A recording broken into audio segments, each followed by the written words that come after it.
HTTP protocol, something we use every single day, and we might not realize how important HTTP for us in reaching the content that we would like to see on the internet. In some of the sources, it's called the backbone of the internet. It's something that delivers the content to us in a human-readable format, whether it's a mobile application, whether it's a browser where we're reviewing something.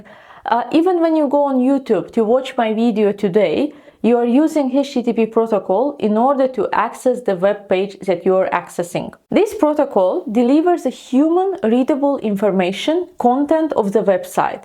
At every single page of a website or web application, there is content. Whether we are hovering our mouse onto something or we're accessing certain page, the certain content comes up and is being sent to us, and we can see it in a way that we see it via the certain page that is being delivered to us via HTTP. HTTP is a layer 7 protocol. If you haven't watched my video where we go over the 7 OSI layers, please watch that video, then you will understand perfectly clear what layer 7 means. So this is the last application layer of OSI network delivery pyramid, and this is the level where humans actually see what is being delivered to us. And normally HTTP operates over port 80. However, lately, last decade mostly, HTTP started using its secure version, which is called HTTPS. You basically add S to the name of the protocol. And HTTPS, which we will review in more detail in part 2 of this video, focuses on a secure delivery of HTTP. HTTPS uses 443. However, the underlying functionality of HTTP doesn't change whether it's HTTP or HTTPS. This is merely a security mechanism that is obviously very important. Most websites at the moment, they use HTTP because of security concerns. There are several versions of HTTP, so it has evolved a lot over the latest decades. It started off as version 0.9. Don't ask why the first version was called 0.9. I was interested in this question as well, and then I realized that 0.9 was so simple that when they come with an updated version of HTTP, they decided to downgrade version 1 to 0.9 and then have first version as an official first version. Then we have version 1.1, which is a slight improvement over version 1. We have version 2 and version 3. According to the statistics that has been published in 2021, 46% of applications and websites use version 2 of HTTP, 27% use version 1, and 26% use version 3 of HTTP. Now let's see in more detail how these versions fit together. Version 0.9, it was called a one-liner. Why? Because this version of HTTP delivers content of the web page, one element at a time. On the background of this video, now you should see some screen recording where I try to inspect a page, a web page. On a web page, you can see that there are different elements. Whenever you access a web page, you see the whole picture. You see the images within the web page, you see the text, and you see the web page content itself. However, realistically, the content is uploaded separately from the elements, pictures for example, or the videos on a web page, which are separate elements of the web page. With version 0.9, the first line would get us the content of the web page, index.html. It can be google.html, where in the page we can see the search line where we can search for something, 2 tabs, search or I'm feeling lucky, and the rest of the information. And if there is an image on the page, we request for it with separate request, get picture.png. So as you can see, it was quite a pain in the neck to load a complex web page with several objects on it. You would have to request each element on its own, initiate connection for each of it. And if you know IT, even some basics of IT, you can see that this is not a productive approach. This is not reasonable to initiate connections for each of them, and this is very resource intensive. However, this was the only way to do that back in the time when they had only few requirements about the HTTP protocol. They wanted it to deliver web page content, they wanted it to deliver it in human readable format, and they obviously wanted it to operate over the internet so that other people can use that protocol in order to access the web pages. Fortunately for us, HTTP has evolved, and version 1 has already presented a better overview of how communications should work between the client and the browser. Let's review it in more detail. So on left side we have the client, user, it can be you, for example, when you're accessing this YouTube page. And on the right side we have a server. Let's assume that this is the web server of the YouTube. And you're using version 1 of HTTP, which is called non-persistent, and we will learn why. The HTTP operates over TCP protocol. Please, let's not confuse it here. HTTP is not TCP, and TCP is not HTTP. These are two different protocols.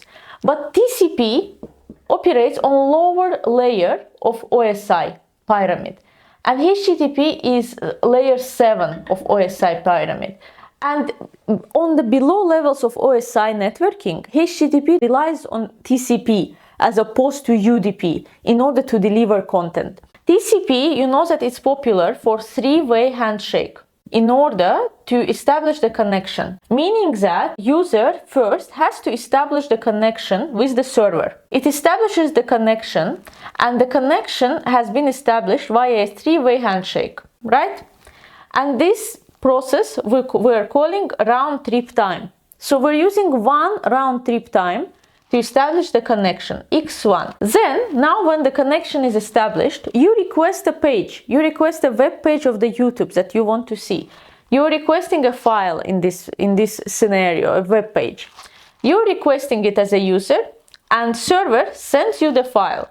Requested the file, file received. RTT, round trip time 2. Connection closed. So what do we have? We have two RTTs, right, to establish connection and to request a file. You requested the YouTube web page. The web page itself, the youtube.html, for example, has other elements in it. It has a video in it, it has a picture, the thumbnails of other videos that are being proposed to you to watch after my video, and these elements should be requested separately. Have you ever stumbled across the fact that whenever your internet connection is slow, especially people who have been using the internet in 2006, 2007, sometimes you load the page and you see this gray puzzle instead of images. Images haven't loaded. It means that the page has been sent and the elements of this page, images or videos, haven't been sent. That's why it's not loading anything. It's loading just the empty placeholders instead of images. So you don't have images, you don't have any web page elements, right? So you establish another connection, RTT1, in order to request another element for RTT2. You request a file and you receive a file as RTT2. You do the same basically for the element. And imagine it's a complex web page with many images, with many videos. How many connections you should establish in order to request all of these elements? Well, as many as elements there are. So if there are 40 elements, you do it 40 times. You establish the TCP connection, you request it, you close the connection, and then you establish it again.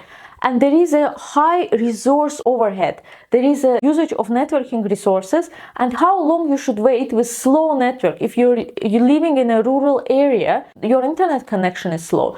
This is not good either for server or for user. Especially for user, it's not good. So this connection is not persisting. We cannot send all elements and the web page within one connection.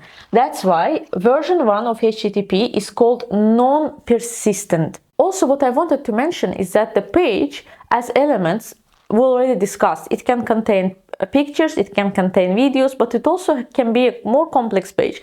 It can contain scripts that are being executed on the page. What developers wanted to achieve? They wanted to have a version of HTTP that can consume less networking resources and that can pass these elements within one connection without closing and opening connection all the time. And that has been achieved in version 1.1 of HTTP and has been obviously propagated to version 2.0. So this has been propagated further, and each next version of HTTP is able to utilize that. And it is called persistence. Persistence. Why? Because connection is persistent. It says, I will not close until I receive the web page and all of its elements. I am persistent version of HTTP. And what we're seeing, the connection, TCP connection, is established between the user and the server. RTT1 connection is still ongoing. You see, this is connection. Connection is open. We request a file. After the connection has been established, we request a file, we receive it. We request a file element, we receive it. RTT2, RTT3, and depending on the number of elements, there can be several RTTs, round trip times. And it is supported within one connection. We don't need to open connection each time and then close it after every receipt of the file. You may ask, so those who are looking for a very detailed information, you may ask, so this connection, what if it's taking long time to receive the file? So if the connection is very slow and it's taking longer, there is a setting called keep alive. Keep alive is nothing but a time that is being set in order to keep connection alive if connection is slow, before the timeout. If the keep alive time has reached its limit, timeout happens, the connection closes, and you need to reopen another connection to continue passing the information. However, even with keep alive, we still give the connection a chance, even if it's a slow connection, to continue passing the data without having to close the connection and open another one. This is a detailed overview of what exactly HTTP does on a networking side of it when it's trying to pass the contents of the web page to us. It can also be vice versa. When we're submitting a form, we can be the ones who are submitting the form to the server. We are sending the files, and obviously it can happen within one opened connection when the connection is persistent on HTTP. Now, when we looked at how HTTP versions work and how they evolved over time, we can finally look at what it is exactly in the form of content that is being sent between server and the user by HTTP protocol, a better overview of the elements that are being sent. So we have a browser, right? This is our browser. This is us, the user. Let's call the user Jama. It's me. This is the server, the web server. Let's call the server YouTube in this specific scenario. I'm trying to communicate with the server, meaning that in a simple human-readable format, I'm just accessing YouTube's website. When I access the YouTube website, I'm sending an HTTP request. This is called when user tries to connect to the server, web server, browser tries to connect to the web server, it is a request. The response of the server to the user, it's a response. So there is usually no change in the naming convention of this communication. This is always the request from the user and response from the server. In the request from the user, request usually contains two elements. It is a request line. It can be get, for example, if you remember from the one-liner, get index.html, or we're talking about YouTube, okay? Let's imagine we're requesting YouTube's webpage, youtube.html, get. So in the request line, we're saying what we are requesting. So we're being clear on what we want. Imagine we're opening the HTTP connection and we're saying, this is my request. In my request line, I want this. And with that, I'm sending my HTTP headers. We will talk about headers more specifically in the part 2 of this video. They are very important in this protocol. With headers, I'm sending additional information to the server about me so that server knows what to present me. Example, I'm a user who lives in Saudi Arabia and I'm trying to access YouTube, right? Then my HTTP headers say, the language of my browser is Arabic. The time zone of my browser is the time zone of Saudi Arabia. Meaning that the website that I'm trying to connect to, YouTube, if it has the Arabic version, it will give me the Arabic version. So here in the UK, when I access the YouTube, above the YouTube logo, I can see GB, Great Britain, meaning that it sees from my browser that my browser is sending to the YouTube that I am UK based. And that's why it's adjusting YouTube to the language that I'm speaking in the country where I live. So headers carry important information, very important information about our request. Server then replies to us. It's a status line. Status line is similar to their acknowledgement or the status, right? It can be success. It can be that, okay, I understood you, acknowledged. It can be failure. Server can say that I'm down or I don't exist, depending on specific status line. A server always replies with the status. Then server replies with HTTP headers. The headers can provide us with more information about the content that we are receiving. Now on the screen, you should see the screen recording of the headers when you inspect the web page. The headers, as you can see, are response headers and request headers. Both with response and with request, headers carry important information. Along with the headers, we receive the content, the web page itself, what we actually asked for. So normally when we access the web page, the main part that we want to receive is the content. We don't care about headers. Many of you but probably haven't even heard that there are headers, there is a status line. Unless there is something going wrong, you don't care. This is the content that you want. And this is the third element that you're receiving in HTTP response.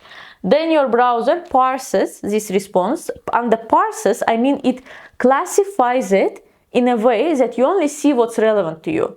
You don't see headers unless you inspect the page. You don't see the status line unless there is something wrong, because browser parses it and puts it aside. Like, the user doesn't need it. User needs the content. And you see the YouTube in front of you. You see the content of the page that you requested, along with the elements.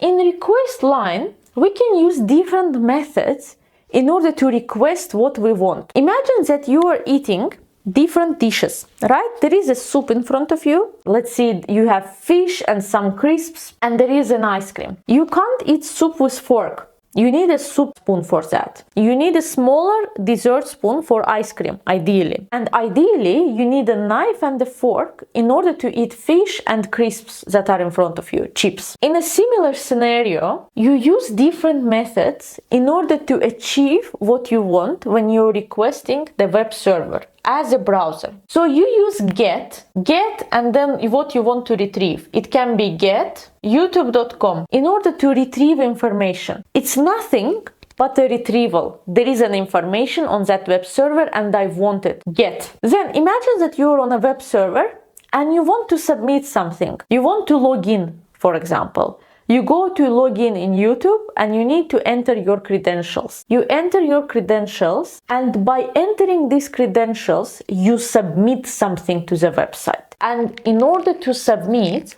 something to the website, you're using post method. Post, website, username and password that you have passed. You are submitting some data. I would imagine YouTube and Google may have a database of the credentials, usernames, passwords. Let's assume that they have a very simple database. And then in that database, you're entering your details, you're sending them. And that database, you're sending them using post. It checks your details, and if the details, username and password match, the database grants you access, and then you can log in successfully. If you would want to register, you would still use post, because whenever you want to submit something, you are always using post. These are the two most common methods, get and post. However, there are more. There is a method called put, which updates the resource. Difference between put and post. Post submits data for an existing resource. So for example, there are existing columns in the database, usernames and passwords, and you submit your data under these two resources, usernames and passwords. However, in some use cases, you have to update the resources themselves, especially in the creative field. Imagine that you are coming up with a website that will have certain tabs. Using put, you're sending the names of the resources that you want to include, or you're coming up with a Google questionnaire, Google form basically, and you're submitting the questions that you want to include. In these cases, put is used in order to update the resources and create new resources on the web page that you're working for. Again, it's used in less cases, but still it's important enough for you to be aware about this method. Then we can use head method. Instead of get, we can use head to return headers only. This is mostly done for analysis. So we want to return headers. We don't care about content. So cybersecurity actors, pen testers care about headers more than they care about content, in which case they don't really want to bother receiving the whole content of the web page again. Then they use head, for example, head youtube.com. You can try it using with one of the commands for retrieving the pages, and you will see that you will only get the response headers and status line. You won't get content. Okay, so this is very important to notice. I will not be covering the rest of the options. There are 4 more, but you are certainly advised to research them in your own free time.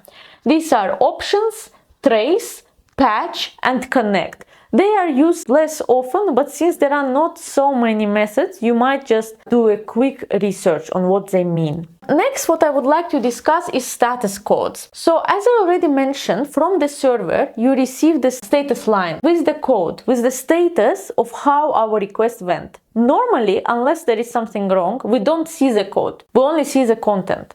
When sometimes is wrong, we see the code, and you will now understand what I mean, because many of you must have seen the status codes. Have you ever seen 404 page? Or have you ever seen 500 page where you can't access what you're trying to access? This is nothing but a status code sent by HTTP. And these status codes have meaning. When we have the content and everything is successful, we normally don't see them. But it doesn't mean that they don't exist. Status codes are still there. So first status code, there are 5 types of them. There are many of them, but type-wise, there are 5. Status codes that start with 1, it can be something from 100 to 199, are informational. So for example, 100 means continue. It means that you have received some elements of the page and keep doing that, continue. Just informational. Normally we don't see them, and realistically we don't care about them. Unless you're doing some website analysis, you shouldn't care too much about that specific group of codes. Codes that start with 2, it's basically for the ones from 200 to 299, means that the request has been successful and response is successful. Most common is 200 OK. It's just like that, OK. And it means that everything has been successful and you're likely to receive the content or to get what you want. 3XX, it's usually from 300 to 399, means redirection. What is the use case for this? So sometimes the website changes its domain. So for example, when the company opened, imagine, it was named applemacintosh.com. Then the company decides that, well, Apple Macintosh, it's a very long name. What about we change our naming? Or very common example, HBO Max. It's a company like Netflix that operates in US. I really like their series, but they have been changing their name quite often. First they were something and then HBO Max. Now I think they're Max. And when you change your name so often, you don't want people to forget your domain because your domain changes. And you want people who go to your old domain to be redirected to your new domain. So when you go to www.hbomax.com, you're automatically redirected to max.com because they set this redirect rule that anyone who tries to access our old domain, please redirect them to our new domain. That way you will not use your old viewers who are coming to your website, and obviously you don't want to lose this traffic. Normally, in 99% of circumstances, you don't see this message. You don't see the status code. You're just redirected automatically. However, if you inspect the page, you will see that you have the page that you're trying to access, HBO Max 301, moved permanently. That's why you have been automatically redirected. This is a very important feature Normally, if you're working in the networking industry, you should be aware of that. Otherwise, it's a good thing to know, so that it doesn't happen automatically that you're being redirected. It's just some rules that has been set up for that domain that is redirecting you. So 4xx, a client error. Much more people, when something goes wrong, they see the error codes, and usually they know what they mean because they see them often. And error codes from 400 to 499 are client errors. They usually mean that there is some problem on the client side. If you look at the user, they can be offline, their connection can be slow. It's something related to the user, to the browser. So the server is doing okay. There is no problem with the server, but there is a problem with the user. So codes from 400 to 499 mean client error. And if you're the user, you need to look back at yourself and try to understand why you're getting this error. One of the popular codes is 403, forbidden. Maybe you have been forbidden to access by that website by your internet service provider, ISP. If you're at work, maybe you have been forbidden by your firewall or any other surveillance rules that forbade you to access that website. Codes that come under 5xx from 500 to 599 are server errors. So there is nothing wrong with us, with the browser, with the user, but there is something wrong with the servers that we want to access. The server can be down, the server might not exist anymore. If we didn't get the redirection 3xx, it means that there is no redirection, nowhere to redirect us. Meaning that we are getting the server error. One of the popular errors is 502, bad gateway.